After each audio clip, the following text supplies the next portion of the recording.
Welcome to అత్తాస్ 90s kitchen. ఈ వీడియోలో మీకు ఎటువంటి ఎగ్ షుగర్ సహాయం లేకుండా స్పాంజీ లాంటి కేక్ చాక్లెట్ ఫ్లేవర్తో ఎలా తయారు చేయాలో చూపిస్తానండి డీటెయిల్గా. ఇది చిన్నపిల్లలు చాలా ఇష్టంగా తింటారండి. దీనిలో షుగర్ కూడా యూజ్ చేయడం లేదు కాబట్టి ఇది చాలా హెల్తీ అండి. కావాల్సిన పదార్థాలు ఏంటి డీటెయిల్గా చూసేయండి. నేనైతే ఒక 4 బిస్కెట్ ప్యాకెట్స్ తీసుకున్నానండి. చూడండి, ఈ 4 బిస్కెట్ ప్యాకెట్స్ని చాలా మెత్తగా గ్రైండ్ అనేది చేసుకోవాలి. దీనికి లిక్విడ్గా అవ్వడానికి కావాల్సిన పాలను అయితే యూజ్ చేస్తున్నానండి. ఈ పాలను వేసుకుంటూ మనం మిక్సీ అనేది పట్టుకోవాలండి.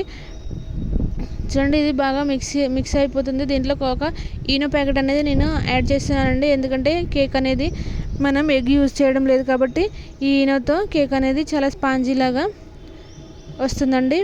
చూడండి, ఇప్పుడు మళ్ళీ కాస్త పాలు మిక్స్ చేసుకొని బాగా గ్రైండ్ చేసుకోవాలండి. ఇప్పుడు ఒక పల్చటి గిన్నెకి నార్మల్గా అయితే షుగర్ లిక్విడ్ని యాడ్ చేస్తారండి, కానీ నేను పిల్లల కోసం కాబట్టి షుగర్ అనేది యూజ్ చేయకుండా నెయ్యి అనేది వాడుతున్నానండి. నెయ్యిని బాగా గిన్నెకి మొత్తం స్ప్రెడ్ చేసుకొని దాంట్లో ఈ లిక్విడ్ని వేసుకుంటున్నాను. చూడండి, ఈ లిక్విడ్ని వేసుకొని చాలా నెమ్మదిగా వేసుకోవాలండి. అటు ఇటు గిన్నెకి అంటకుండా ఇలా అంతా ఒకే విధంగా వేసుకోవాలి. వేసుకొని ఈ గిన్నెని ఇప్పుడు స్టవ్ మీద ఒక గిన్నె పెట్టుకొని దాంట్లో చిన్న గ్లాసుడు వాటర్ అనేది వేసుకొని ఈ గిన్నెని దాంట్లో నెమ్మదిగా పెట్టుకొని మూతతో క్లోజ్ చేసుకోవాలండి. చూడండి, ఇలా 2 గిన్నెలు కూడా మూత పెట్టి క్లోజ్ చేసుకోవాలండి. చూడండి, నెమ్మదిగా మూత పెట్టుకోవాలి. మూత పెట్టుకొని క్లోజ్ చేసుకొని దీన్ని లో ఫ్లేమ్లో ఒక 35 మినిట్స్ ఇలానే వదిలేయాలండి. 35 మినిట్స్ లో ఫ్లేమ్లో వదిలేయడం వల్ల అది నెమ్మదిగా కుక్ అనేది అవుతుందండి. హై ఫ్లేమ్లో ఉంచొద్దు. హై ఫ్లేమ్లో ఉంచితే కేక్ అనేది మాడిపోతుందండి. సో లో ఫ్లేమ్లో పెట్టుకుని ఒక 35 మినిట్స్ అయితే అలా వదిలేయాలండి. చూడండి, 35 మినిట్స్ అయిపోయింది. కేక్ అనేది రెడీ అయిపోయిందండి. చూడండి, ఎంత బాగా కేక్ అనేది వచ్చిందో.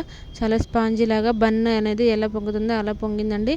ఎలాంటి ఎగ్ యూజ్ చేయకుండా ఇది ప్యూర్ వెజ్గా చేశానండి. చూడండి, ఇప్పుడు దీన్ని ఒక ప్లేట్లో ఇట్లా రివర్స్ చేసుకొని తీసేసుకోవడమే అండి. చాలా ఈజీగా అయితే వచ్చేసిందండి ఈ కేక్. అండ్ మీకు కట్ చేసి కూడా చూపిస్తానండి. మీకు ఎంత స్పాంజీ లాగా ఎంత స్మూత్గా వచ్చిందో. దీంట్లో ఎలాంటి ఫుడ్ కలర్ కానీ ఎలాంటి ప్రిజర్వేటివ్స్ కానీ యూజ్ చేయలేదు, ఇంకా షుగర్ కూడా యూజ్ చేయలేదు కాబట్టి ఇది పిల్లలకు చాలా హెల్తీ అండి.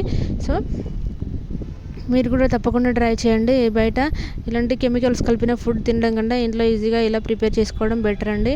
వీడియో కనుక నచ్చినట్లయితే లైక్ చేసి సబ్స్క్రైబ్ చేసుకోండి. చూడండి, ఎంత బాగా వచ్చింది కేక్ అనేది. Thank you for watching.